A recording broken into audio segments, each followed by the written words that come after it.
We're talking about SNL, the history, the mysteries, and all the hot impressions and routines. But we're here for the numbers as well. So let's get statistical, so unpredictable, here on the SNL Network.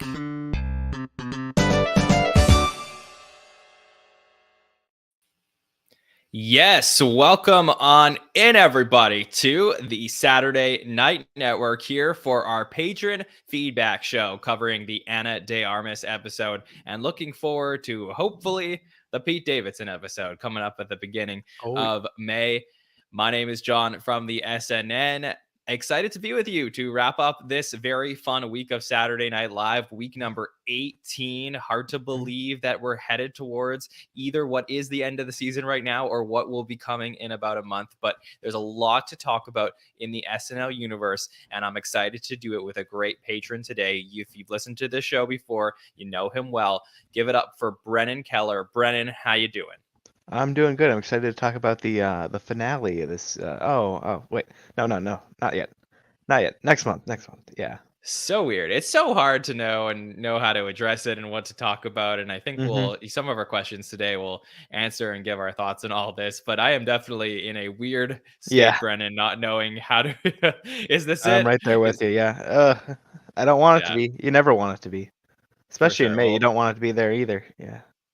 Yeah, I agree. Well, hopefully we'll find out our answer pretty soon to all of that. But Brennan, you're doing well overall? Yep, absolutely. Teaching, got 7 weeks left of the year, so that's good. Okay, very excited. Almost there as well. So let's get your thoughts on Saturday Night Live and this season. So I believe we had you on the last, a full patron feedback show was during the premiere episode. You may have called in along the way. But what are your thoughts of the season since we last spoke?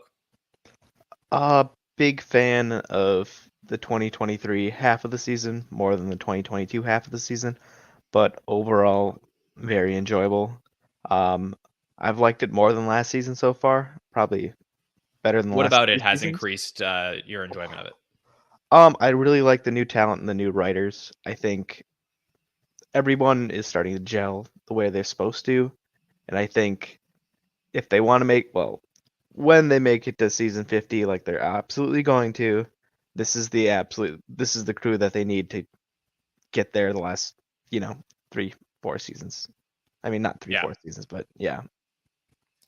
I agree. I mean, we always knew that they were going to have to build something strong as they headed towards this momentous occasion, and it seems like they're putting a lot of great pieces in place. So if this is it for the season, we'll do some positives, negatives, what we liked and didn't like as we do all of our postseason wrap-up coverage, but that is not coming yet. Brennan, I'd love to know what you thought of the Ana de Armas episode specifically. Were you excited when she was announced to host, and how did you feel about some of the sketches you saw this week? Yeah, so when they announced I think it was not the first one, I think they announced, it was Quinta right away, and then they gave us a few weeks break, and then they finally announced the rest of the month, and I was like, oh, I like it. I like it a lot. I liked what we got here. I was very excited about the musical guest. I like Karol G. I think she's very talented. I'm a big fan of Latin music for no reason other than I speak about the same amount of Spanish that, Mikey Day does in the teaching sketch. I just like the music. And Ana de Armas, I really like her in Knives Out. It's one of my favorite movies. And I didn't watch Blonde, but I'm going to watch that Ghosted movie she's in with Chris Evans that comes out this week. So yeah, Chris Evans, who, by the way, I think recently said, I don't know if anybody's talked about this on the hot take or not, but I wasn't there. But like, isn't this nuts? Like Chris Evans said that he's scared to do Saturday Night Live. Yeah. Like, is that was the headline, or is that just buzzy? Yeah, that's exactly what it was. Yeah, he's like, oh no, he's something like, I just don't like being funny, or like I'm not funny. That's what he said, something like that. Trust me, Chris, there's plenty of non-funny SNL hosts in the history of the show. I think you'll be just fine. He would have been just great. Yeah, he can absolutely fit in great. So would be fun to see him in the future. Perhaps that will actually happen down the road. I guess we'll see. I think actually Punky Johnson was on the Drew Barrymore show. I think she filmed it yesterday, but it aired today. And she did address this, and she was like, "We want you to come, Chris." So you got some cast members vouching for you. But yeah, did you enjoy any of the sketches in particular this week? Oh, so funny story. I was over uh in Wisconsin meeting my girlfriend's family, and it was really long weekend. We left on like For the first time meeting Thursday. them for the first Yep, time? yep. Okay. And it's like Saturday night, and I'm like, well, I'm not gonna miss SNL, and we're over at her cousin's house. It's just the one place we got to stay at, and they're just talking, and they're about to fall asleep and stuff, and I go, oh, it's about 10:30. Just pull out my phone and turn on Peacock, and everyone's passed out, and I'm still watching SNL like I always do every week. So, I mean, I really liked this episode overall, especially. Wait. Can I just ask before you get to the sketches? If everybody was still up and talking, would you have said, "I'm really sorry, but I have to go watch SNL right now," or you would have just left to go? I would have done my my Reddit stuff and get the live discussion set up and all that stuff, but I wouldn't have watched it live. I would have Mm. maybe checked for some Twitter updates or something like that. I'm pretty good when it comes to that, so Give it a year or two into your yeah. relationship to find ways to watch the show. But anyway, sorry to interrupt. Please tell me what sketches you liked. I really like the cold open. The monologue, they've been doing a really good job with the monologues this year. Please Don't Destroy had another good one. Weekend Update was really, really good this week. And pre-tapes were good too. Yeah. Yeah. And musical guest, absolutely. So Cool. All right. Sounds like a very solid episode for you, Brennan. Mhm. So, what do you say we get into some of the questions, and then we could talk specifically about some of these sketches that we saw this week, and then start to look forward and prognosticate what we might get from the Pete week. So, Yep. I'll kick things off with a great question from our friend Haley McLaughlin, who says, "I know that y'all talked about some of this on the Hot Take show this week, but I find it very interesting, so I'm going to bring it up again." With the appearance of Lisa from Temecula and Matt Pat Shat this week, I was wondering, what are your thoughts on how much time between appearances of reoccurring characters is most ideal? Do you think that we will possibly start to see more recurring characters in this new era of the show? Interesting question here from Haley. So, Brendan, what do you think? What's the right amount of time between seeing recurring characters? I prefer to see recurring Weekend Update characters in a shorter like time span than I do sketches, I guess. I wouldn't put that. I mean, Please Don't Destroy doesn't really count. I don't think so. Just like, the Lonely Island wouldn't count for recurring. But I just this week was really interesting because if you don't count, Molly Shannon last week when she's known for a lot of characters, and of course they're going to bring back a lot of her recurring characters. I'm having trouble really remembering how many recurring sketches we've had this year. It feels like a down year. And I don't know if you feel that way too, but it feels like Yeah, a down year to me for the number of recurring sketches I've seen and recurring characters on top of that. I don't think we've seen very many. I think Lisa from Temecula is probably the only one that comes to the top of my mind. And then Yeah. last year, it was like the trend forecasters, and then maybe Aristotle had Yeah. his. hmm But But they it got just cut seemed, and stuff like that too. So yeah, it sort of just seems that what happened is like we were in this era of like very frequent recurring characters. Then the show got extremely political, and we would just the recurring characters became the recurring political impressions. yeah, So and I don't you- count those. So right, like but Trump and I think stuff. from a Yeah. production standpoint, this is my theory basically. From hmm a production standpoint, it was like, let's have our recurring characters be all the Trump administrations, and then to avoid the show feeling too repetitive, they would refrain from bringing back characters from sketches because the cold opens felt so repetitive. Yeah. So I Yeah. think that almost like the writers were then trained not to redo their sketches as much, which I think is interesting because I think that the vocal, a majority minority of our fans, Mhm. of our listeners here on the podcast would say that they're not as big fans of recurring sketches. But to answer Haley's question directly for me, Brennan, I love recurring Yeah, characters. no, me too. To me, it's the lifeblood of the show. Mhm. It's what got me into the show in the first place. And anytime I talk to anybody who is not a super fan of Saturday Night Live, they talk to me about recurring characters. 'Cause those are So the ones they know, yeah. exactly. So I think that it's yes, a recurring character or a recurring sketch may dip the quality of the show. I think it's Mhm. so important. It's like the base at which the show was built on in a way Yeah. that I I still think it's a great season, but I think it would be even better if they had a few more recurring characters Mhm. along the way. No, you're not yeah, I think that's absolutely understandable.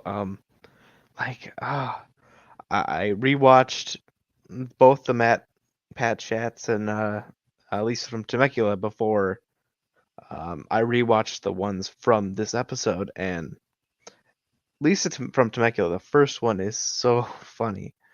This one was good, but it was almost insane how bit for bit it was. Like, I get that's how a recurring character works more often than not, but it almost felt like a first draft of the second one. They didn't add as many new jokes as I thought they would, because I think they thought that all of her lines were these big hits because they were that first time. Because she has about 5, 6, or 7 lines that she repeats, and they're good. But the second time, the audience wasn't into it as much, and the table gag didn't work as well the second time. So, but I thought Matt There Pat was really good. So, Yeah, I did think that was very Mhm. good. I'll say that for Lisa from Temecula, there is no question this was a worse version of the Mhm. first one. You Yeah. know, no matter how much you like the first one, I can never hear somebody come to me and be like, "Yeah, that second Lisa from Temecula was so much better." Like, I don't, there's no chance. Mhm. But I also understand why they did it. I Mhm. just No, me too. wish that they would have tried something a little bit Mm. more with it, which again, like I don't think like Punky dropping the vase this time versus last time holding it on the table Yeah. is like the major difference between 1 and 2, or like Mhm. saying Raw Salmon. Like it's just not Yeah. enough, I think, for us for to really feel that it feels fresh. I will say complete opposite for me with Matt Pat Chat, Yeah. because I think that that is a character. Number one, we haven't seen him in a long time. Mhm. And number two, I felt like they did something fresh with him. So for me, it's like good and the bad there. No, that was great. It's just the one thing I really liked about that was for, of course, people who watch the show a lot, they're gonna like the super fans and us, of course. Like they cut to Mikey, and you're like, "That's Matt Chat. He's not supposed to be here. What's he doing here? This is a game show sketch." Right. And I knew exactly what they were going with that one, and that was probably I put that one in my middle. It's not my favorite one, but I really thought they did a really good job, and I really liked Keenan's character in this one, and um, it's probably my second favorite one. For sure. Yeah.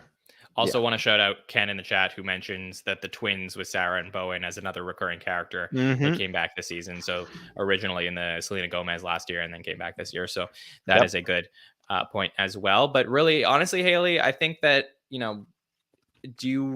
what is the right amount of time? I would say for me, at least, I don't care about the amount of time. I just care that it feels fresh.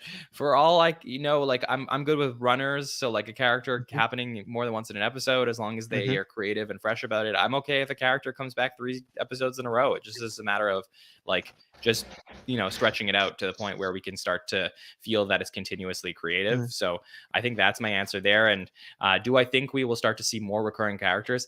I think yes. I think that as we get towards the 50th, I think there will be Mm-hmm. more recurring characters as people like Devin and Molly and Michael Longfellow and Marcelo get opportunities to become more leaders. And as they grow, I think they have characters in them. So that's why I looked at something like a Young Spicy. And I asked the question on the roundtable this week, would you want to see it back? So I think that we will see more characters, especially because there's been enough turnover in the cast.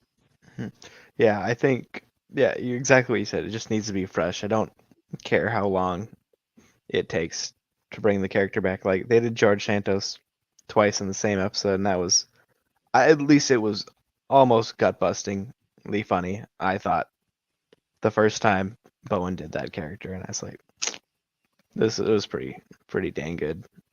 At least if Yeah. you ask me. So Okay, let's take this next question from our friend Ken, who is with us live tonight.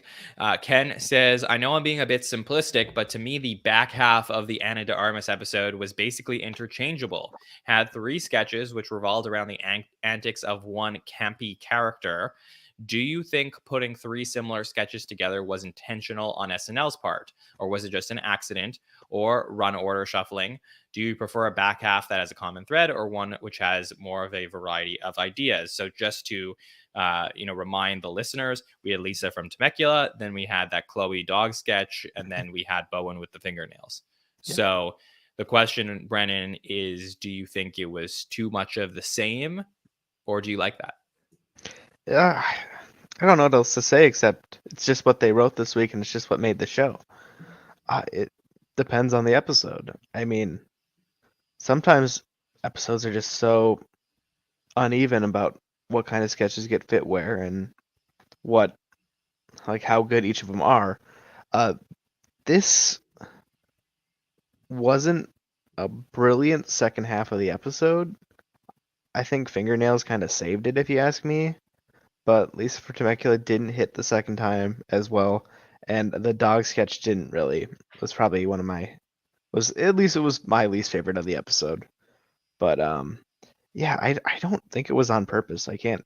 I mean, I don't remember what the I didn't remember reading what the um rundown was for the I can tell you. I got it with yeah, me. I'd So love to hear that. Yeah, I don't remember what it was. So yeah, so basically what happened was during the show, there was two sketches that were cut for time. Both were post update. So originally Lisa from Temecula was as you saw right after update, and then there was going to be a water park ad which was Mhm. a pre-tape, and that was cut for time and probably moved to if they had time at the end of the show, and then they didn't. And then we lost our 10-to-1 sketch. So Nail Salon was not the original last sketch of the night. It was going to be a sketch called Toilet Legs, which was a PDD Bula and Ben Silva sketch with Michael Longfellow, Ego, Molly, Sarah, Anna, and Punky. And that sketch ended up being cut for time as well. So unlike the Molly Shannon week, I believe everything got into the show that was supposed to get into the show. This time we actually lost a couple things. So as a result, you did get that, sort of similar feel there of big characters. And honestly, Ken, I think that the reason why it felt so similar was because there was probably a lot of sketches written this week based on the host so that the cast could be over the top. Mhm. Because Ana de Armas is not the type of host that you're going to see that's going to do major character work and is going to be extremely eccentric. So I think to play off of that, knowing that she's going to be probably the straight one or the calm one in a sketch, you're going to have different variations of cast members doing something crazy. So I think that was the case this time, which is like we had three sketches at the end that featured Chloe, Bowen, and Ego all being those types of characters. Yeah. Okay, next question that comes in from Jeremy Boulard. Jeremy asks, most hot girl hosts do not seem to be asked back. Is there a reason for that? I'm thinking like Megan Fox, Margot Robbie, or Gal Gadot as an example. So interesting. Yeah, I mean, that's definitely like, it's always weird to like categorize hosts that way, but I guess there is that theory that a beautiful actress is going to come in and host the show, and then they're going to be put in roles where they're going to talk about how beautiful she is. So that is something that we've seen in the history of the show. Do you think that there's any connection here as to why they may not have been brought back in the past? Um, I think it's almost as simple as they don't stay in the limelight like they are. Like Megan Fox was really popular for Transformers. I don't remember what she hosted for, but I've only seen one Megan Fox movie since Transformers. I haven't seen any Gal Gadot movie outside of Wonder Woman 1 and 2, and Margot Robbie, I don't think that one fits there. I think she's very talented, and I think she can come back to host anytime she wants. So Yeah. I think the hot girl is just the way it's put is it's honestly just this really popular but also really beautiful actress is really popular right now, and then who knows? I believe Ana de Armas can host again because I think she will be, famous for a long time. I don't think she's just gonna be around for just a little bit, like some of the ones they were mentioned. So Yeah. I mean, I also think there has to be a factor here of that, hosts that are known as being extremely beautiful also probably have more opportunities presented to them outside of the show potentially. Is that, I don't know if that's like, I'm trying to be no, politically yeah, correct here. So like I think like, perhaps they're not necessarily being like, okay, now is the time in my career when I want to host Saturday Night Live like 3 or 4 times. I think they're just like they get opportunities to be in a bunch of movies, a bunch of TV shows, maybe even model or hmm do like billboard ads, TV commercials, like all of this stuff. Like there's just so many things that are thrown at them because they're known as like the it girl at the time that I yeah, would feel that it would probably be less likely that they would come back as opposed to being asked back, because I'm sure that the producers felt like Gal Gadot or even Megan Fox. Like I thought Megan Fox was a great SNL host back in the day, and I hmm totally would have been down for her to come back. So and I'm not surprised really that they haven't come back as much, but I would think that SNL would want them back. yeah, exactly. That's a good way to put it. Okay. This one comes in from Paige Goldstein. Paige says, what did you think about the last batch of episodes as a whole? So any like overall thoughts for you on Kinta's episode and then Molly and then this one from Ana de Armas? Anything you took away from these three? Well, the problem is if you put all three of them together, it's a pretty average, mediocre overall. But if you just put Quinta's, it's the best episode of the year, if you ask me. I Mm. think, it's not just the best episode of the year. It's a top 10 episode of all time, and I've said that. Whoa. Okay. Wow. Yeah.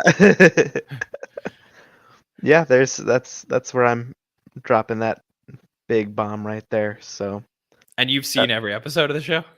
I have seen every episode of the show, yeah. Okay. That's a hot take, Brennan. But here's my other hot take. My favorite sketch of the year isn't even in that episode. I just think it's a really, really, really, really good overall episode. Yeah. Okay. I Mhm. mean, I'm gonna have to think about that. I mean, I think I think that was a very good episode of the show. I definitely felt after it that it was very strong. Um, I don't know if it was my favorite of the season. Probably cracks my top 5, top 10 all time. Probably not for me, Mhm. but I would say the traffic altercation sketch to me was probably the best live sketch of the season, and probably will be the best live sketch of the season when all things are said and done. So, Well, anyways, look, I love the passion. I love the take. I have the Reddit numbers so far too, so we'll see what's Yeah, up. At least the 2023 stuff. I'll have to go back farther for the rest of them, but for sure. who knows? Yes. Who knows what's ending up at So number one? yeah, we can talk about that as we go through the show. But yeah, overall, I think that from this Mhm. last batch of episodes, I talked about this a little bit on By the Numbers last night with Mike Murray and James Stevens when I was on with them. But I think one of the great things was it really felt like this was an ensemble, last 3 episodes, that except for Andrew in this episode, everybody really had roles, and Mhm. maybe JJ in this episode as well. But like, except for them, I felt like everybody was involved. Everyone was taken care of. It wasn't Yeah. a cameo heavy 3 episodes. It was really a month to continue to build the rapport of the cast as they're working together. So I do feel like it's a good sample size for what we may get in the future.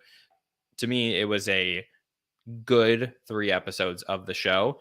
Do I feel that this 3 was the best month of the season? Probably not, because I No. think that middle stretch in early 2023 was just so high. But I Mhm. don't think we're in a bad place. Like um, I don't think there's been any like huge clunkers in here. Yeah. No, it's yeah, like I said, good season overall. Definitely. One more question from our friend Ken, who asks, which element of the show do you think improved the most this season? And which element of the season do you think needs the most improvement? So from what you've seen, anything that you feel that has really improved this season and anything you feel that needs improvement? It's hard to say, but for improvement, I mean, for the thing that's improved the most is this is probably my favorite season of Weekend Update ever, and I thought they've always been really good. I thought Jose and Che have always been really good. The only thing hasn't been hitting for me is the musical guests. But that's just Mhm. my taste. So Yeah. Mhm. I think that the biggest improvement for me is by far is a smaller cast. Mhm. It makes such a huge Yeah. difference to go down 5 people from what we saw last season. It is just like I could actually like grasp. Like before last season, I would get to an end of an episode watching it live and be like, did we see this person tonight? Like I couldn't wrap my mind around it. And like now I could properly be like I could walk away from an episode live and like know what I saw from each and every cast member. It makes such a difference. Yeah, like man, and here's what I can say. You don't have to you can still miss the people that left, but it's a lot more concise cast this year with the amount of people that we're down from when we were last year. So Absolutely. And then I would say what needs the most improvement still I would say the show could probably be a little bit sillier. Mhm. I think that maybe leaning into some of the tone shifts that come from the new cast members and from like Andrew Dismukes, I think probably, I think like on a simplistic level there, I do think the cold opens were a step up in 48 Yeah, compared to where they were in 47, but I wouldn't necessarily say they're all the way where I want them to be yet, but I've seen progress there. I never thought I'd say I want to see Trump every week, but Yeah. JJ is amazing. So fantastic there. Um, okay, next question that comes in from Riley Avery. Riley says, "How do you feel about Pete Davidson coming back to host Saturday Night Live?" So when you found out, Brennan, what were your thoughts? So here's the thing. I found out from when, whoever like Variety or whatever said he was coming back to host, and it was like 3 or 4 days before the episode when we were Right. actually waiting for confirmation, everything like that. And Yeah, I'm we were like, not allowed to confirm this, by the way. yeah, Why didn't you guys post about it? Look, we were told we had to wait Mhm. until it was announced. Yeah. Yeah, I mean, I like Pete a lot. I think he's funny. And I think it'll be really funny when they force him in every sketch if we get. That's the joke that everyone's made. Um, and here's the other thing. I'll be excited to see some recurring characters, hopefully from him. Mhm. Because like I said, just like Molly Shannon was kind of the only other time we got a whole bunch of recurring characters this year, from hosts or SNL people. Um, no, But doesn't I he only like have Pete. one recurring character? Like, isn't Yeah, it he just does. Chad? Like, I know he's Yeah. played people more than once in a sketch, but it's Chad is really like his character. Yeah, that's just Chad. They can bring Chad back, whatever. I think he's funny. Um, yeah, I'm excited to see. I like, I like, I like the guy. Yeah, I mean, I like him too. I just like him when he comes to work, So Mhm. that's the thing is, you know, it we were there to cover the end of Pete Davidson's career. You can go back and watch all of the episodes where we talk about Pete, and Pete was like probably in my top 3 season 46 Mhm. MVPs, if not like one in overall, because Oh yeah. he, we were coming back from you were still like very much in a pandemic. The show was really weird. It's always going to Mhm. be remembered for like being a very weird season of the show. And Yeah. I felt like every single week Pete came to work and he really brought it. And I remember going on the show and being like, I don't know if it's crazy, but this is the best Pete Davidson I've ever seen. And I think he's finally doing what he needs to do on the show. And then like we were expecting season 47 to be like for him to just be such a big part of it. I think had we done Mhm. like a draft that season, I think he would have just Oh been yeah. taken at the top. And then of course, like he does the Aladdin sketch with Kim Kardashian, and then everything else goes to shit after that. Yeah. But yeah, and then he's never there. So it Mhm. was just like the weirdest experience watching a guy absolutely crush it on the show and then pretty much like never show up again. And I don't know. Like it was like I can't remember another cast member that we've had this experience with. Like in the history of the show, there's been feature players who have just been brought on for update pieces who maybe just don't appear in every episode. There's been also people who've gone off and filmed movies and stuff like that. Yeah, But I that felt was like the main thing I was gonna say. Yeah, yeah, I was felt that? like there has never been somebody as absent as Pete. Hmm. Yeah, at least like where they're gone off to. Like Yeah, where these characters. Pete's just like not there that week for no reason. exactly. Now, saying that, we saw him when he was very young on the Hmm. show as an up and coming stand up.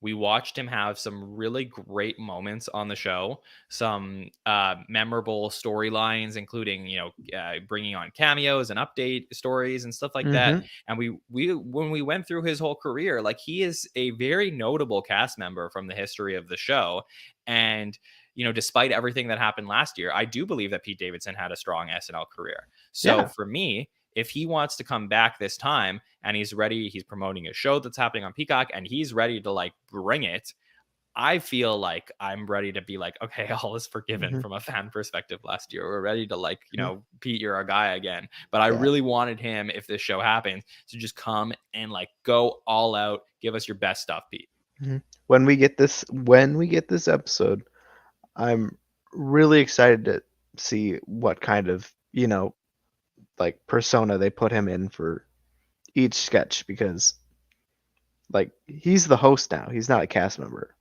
They can kind of put him wherever they want. I mean, to a point, but it'll be Yeah. interesting to see. And honestly, he's probably like one of the better modern versions of just and the reason for sorry, I'll say my point and then I'll say why I think this is the case. But he's one of the best modern versions of somebody who is in a sketch, but exactly like who they are as an archetype. Yep. And the reason for that is because we got to see him so much as himself on the show. And it's something that I've been advocating for other cast members to do. And I do feel like the show has opened up to allow room for that since he's not there anymore, which is why when you hired a bunch of stand-ups to start on season 48, we've been able to get to know Michael Longfellow, Marcelo, Devin, and now Molly a little bit.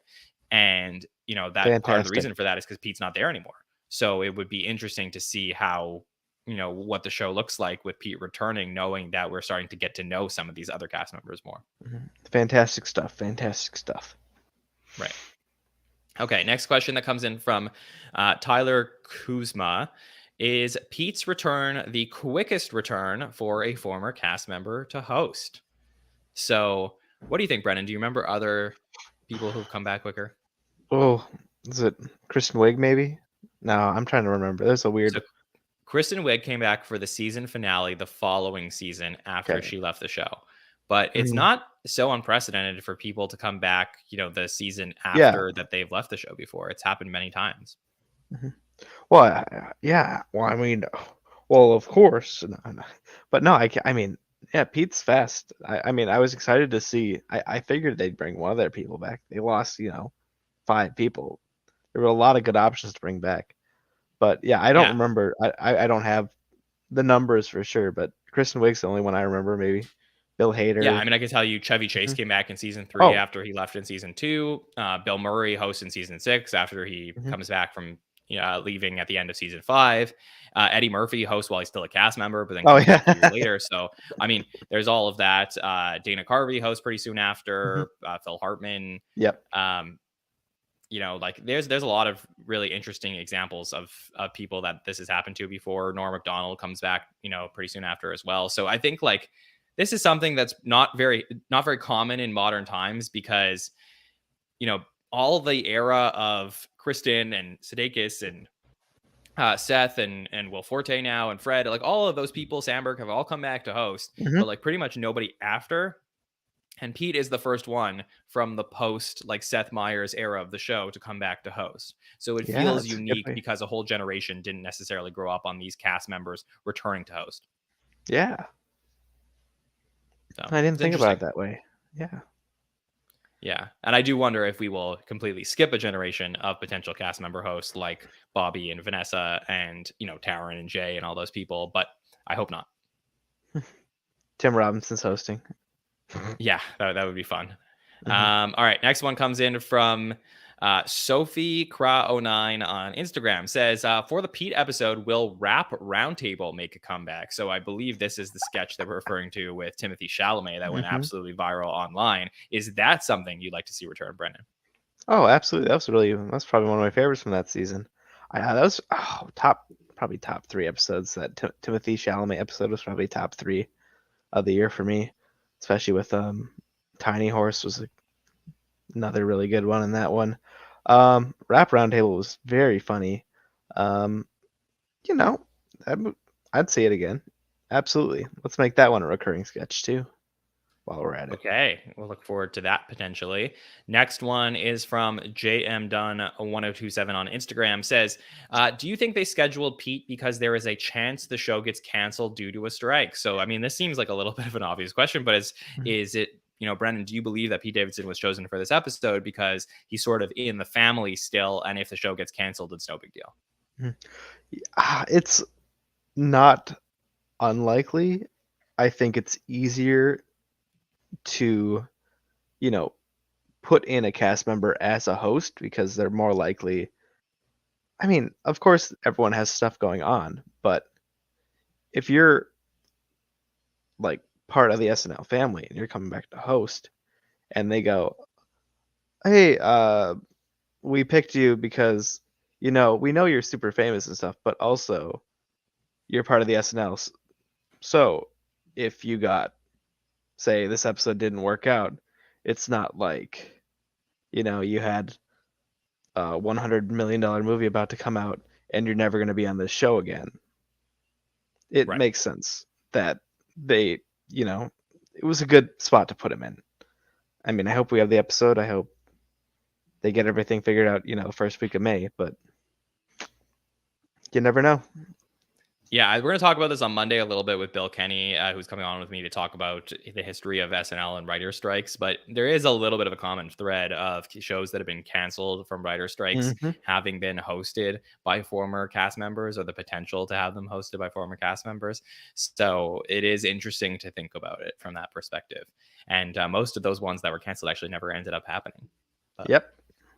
We'll talk about it. I think was it 2009? Was that the last one? 11? The last writer strike was in 2007, 2008. Oh, 7, 8. Okay. Yeah, I could talk about that. I'll talk about that more on Monday because I had a very interesting experience watching Saturday Night Live and getting into the show and then having that happen. But that's about when I started too. Yeah. Yeah. Rusty Ralston asks, are you anxious about the writer strike that could happen starting on May 1st? So does it give you a little bit of anxiety, Brennan, that we might not get an end to the season? I want to see the end of the season. That's about all I can say. I'd rather have people get paid what they're supposed to be paid. Yeah. Yeah. No doubt. Much bigger issue than an episode of TV or 2 or 3, even though I love the show. So absolutely, no doubt, we want the writers to be paid completely properly. And the only thing that I would say in addition to that is, like, with that as a caveat, I really want to see the end of the season because I feel like, 45 obviously cut short due to COVID. 46 is like 20 episodes, and most of which, the cast is either quarantining away from each other, so they actually can't physically be in the same room to write sketches. It's like a very weird season. 47 is pretty much the end of the era where all these legacy cast members are saying goodbye. And now this is the start of something so exciting. And I just want to see it like go to its fruition. I just feel like there's like so much potential for these last 3 episodes to be like a really sick end of the season and build the momentum. I find the SNL off season is so long, and I just don't want it to be, I don't want it to be as long. So that's my only thing is like, perhaps like if this Pete episode either gets delayed or not canceled, maybe like we get an episode or 2 in May. I don't know, but I am anxious about it. I can tell you that. It'll be a huge bummer if this season doesn't end, where it's supposed to, because it's been a really good season if you ask me. So yeah, but obviously writers, please get paid. Yes. Yeah, would love that. Okay, next question comes from Aska Voodoo on Instagram.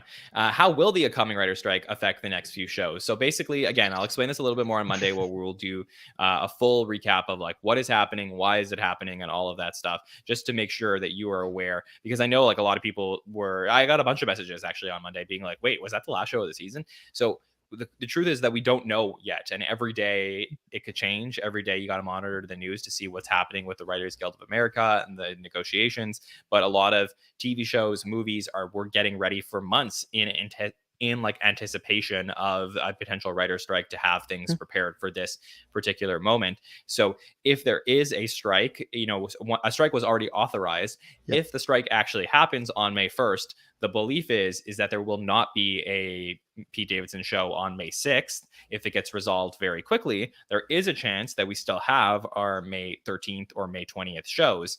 But the belief, I believe, in the industry, and I think Rich Tackenberg spoke about this a little bit on Monday, is that this could go on for months, in which case, obviously, we're not going to get that end of that season. So I think basically everything is up on the table right now, or everything is, there's so many options available, and we don't know what's going to happen yet. And hopefully, as soon as we do, we'll be able to let you know over here.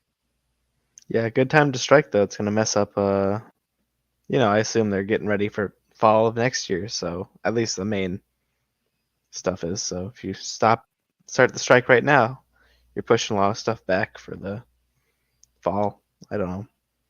It's good. Yeah. They got to do it. They got to do it. That's all I can say. It's important.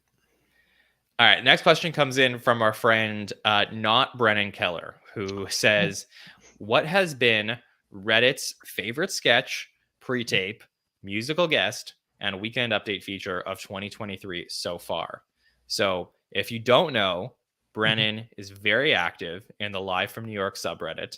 And we have a lot of friends, a lot of listeners of the podcast who are very much active on that subreddit. There's even people who work at Saturday Night Live who have their own Reddit accounts and frequent the subreddits. So we love everybody over there, and it's always great to get to hear their thoughts on the show. But Brennan, you often post, afternoon tailgates before the show, discussions of, to pregame. You do plenty of threads on there, and now you want us to go through some of Reddit's favorite sketches from 2023. Yeah, every now and then it's always funny when we bring these up, and you're like, "What is their issue? Why do they think that way? Why do these people? What is going through their heads?" I think most Reddit people would say like they definitely have weird opinions sometimes. Yeah, I think you'll be pretty satisfied with what we've got so far from 2023, at least from what I got through today. What's your guess for best cold open this year so far? Okay, so we're only taking from the Aubrey Plaza episode on. Yes. Okay. I would think it would have to be the Easter cold open with from the Molly Shannon episode would be the best cold open from 2023. Yep, followed by the Spy Balloon and the George Santos NFL one. So that's 1, 2, and 3 right there. Okay. Okay, the best monologue. I just looked these up. Pedro Pascal followed by Aubrey Plaza and then Quinta Brunson. 1, 2, 3 right there. Okay, interesting. Let me guess for the next few ones, so we can play a little game. Sketch, best sketch. Is it traffic altercation? I feel like it has to be. Number 3. Okay. Number 3. Yep. Best sketch of 2023. So this is a live sketch that is not from there, huh? Can you give me? I guess this is sort of narrowing it down tremendously, but can you give me the episode it came from?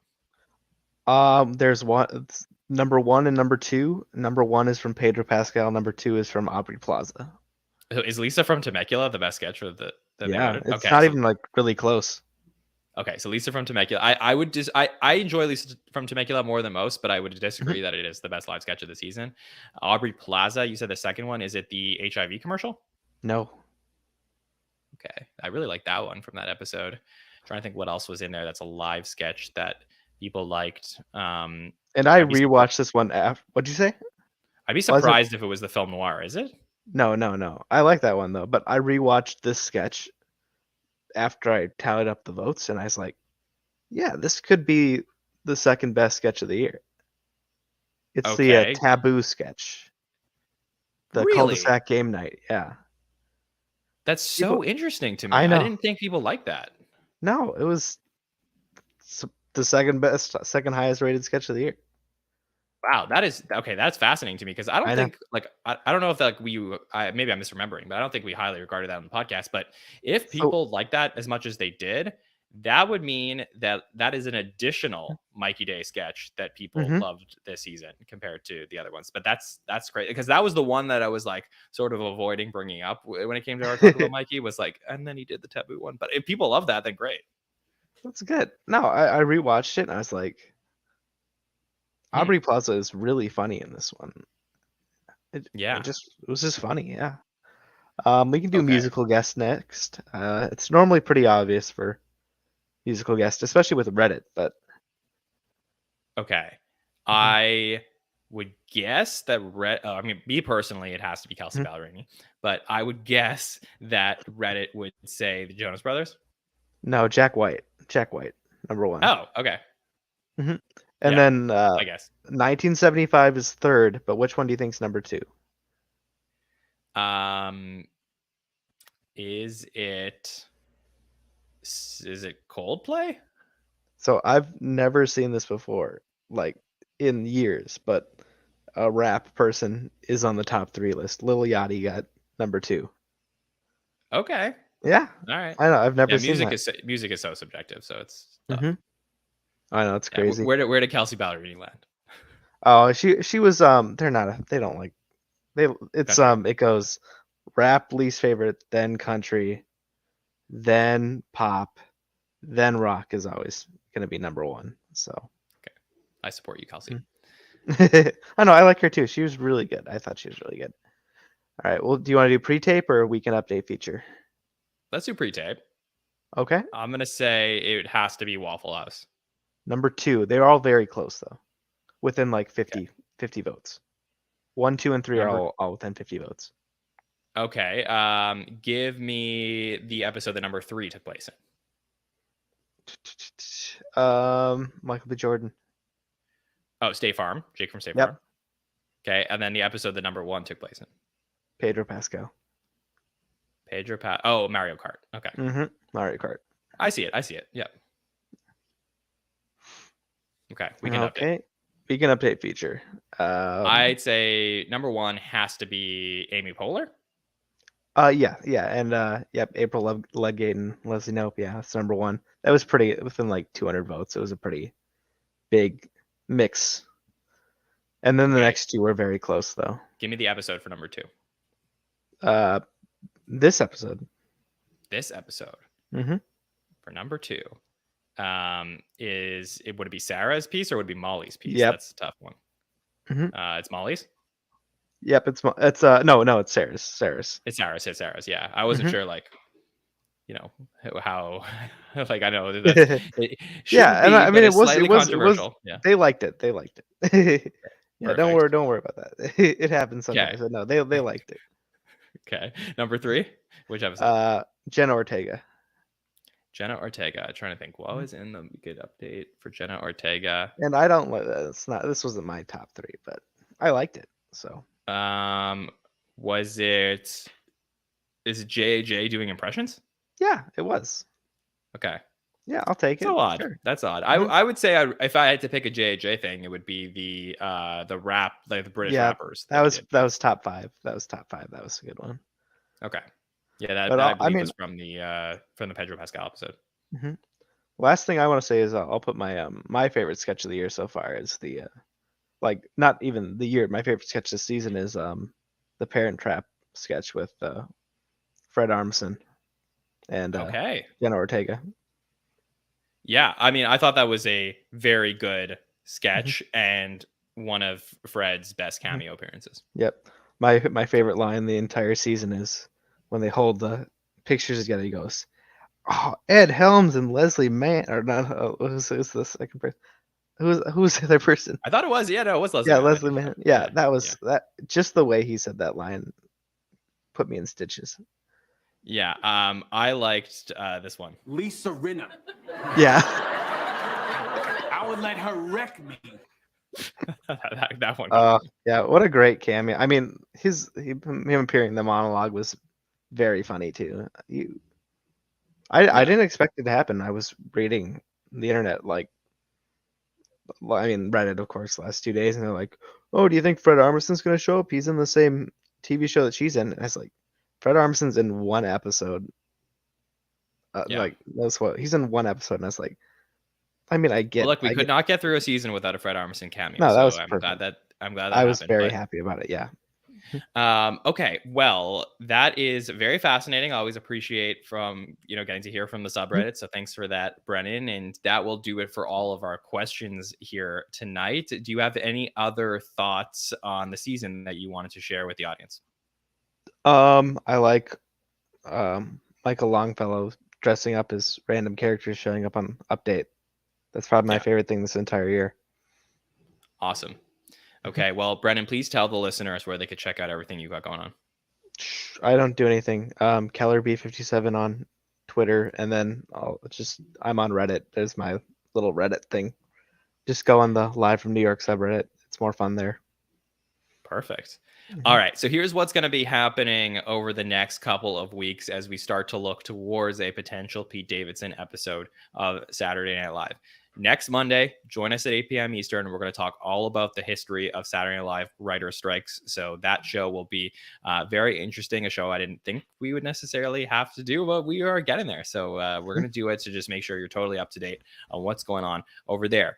The following Monday night, we got a superfan takeover. I believe that the superfans will be getting together. We're going to have some fun, really fun group of superfans, and they're going to be talking about the best returning cast member moments as hosts. Oh, so nice. So they're going to go through all of that and talk about their favorite moments anytime a cast member has come back to host the show. So that will be the following Monday. And then we're going to have some coverage for the first time in a long time. We're going to do a little bit of bonus coverage here on the Saturday Night Network. On Thursday, 2 weeks from now, May the 4th, is the premiere of Bupkis, Pete Davidson's show. We're going to watch the premiere and then be live that night, so the night that it releases, to talk through the premiere of Bupkis. So if you want to just watch that first episode, that's what we'll do. And then we'll be live to do a recap of that night. We'll also do some coverage of the rest of the season as we go through. And of course, dependent on if there is a writer's strike, we'll do that more closer to that date. And then if not, maybe we'll spread that out and, drop some of that for the patrons as well. So only 8 episodes. I believe they're like half an hour each. And I'm, very curious to check the show out and see, is it very much like Curb, or what's the deal with it and all that stuff. So we'll have a fun panel that we'll get together to talk about Bupkis in a couple of weeks from now. So just get ready for that. All right. If you want to stay up to date with everything that we're doing here at the Saturday Night Network, make sure to follow us on Facebook, Twitter, Instagram, and TikTok. Subscribe to the podcast on YouTube, Apple Podcasts, and Spotify to never miss an episode. And hopefully we'll have another SNL stories along the way as well. I want to thank Brennan for joining us and everybody in the live chat for staying up late with us here on this Thursday night. My name is Jon Schneider from the Saturday Night Network. We'll see you next time, everybody. Have a good one.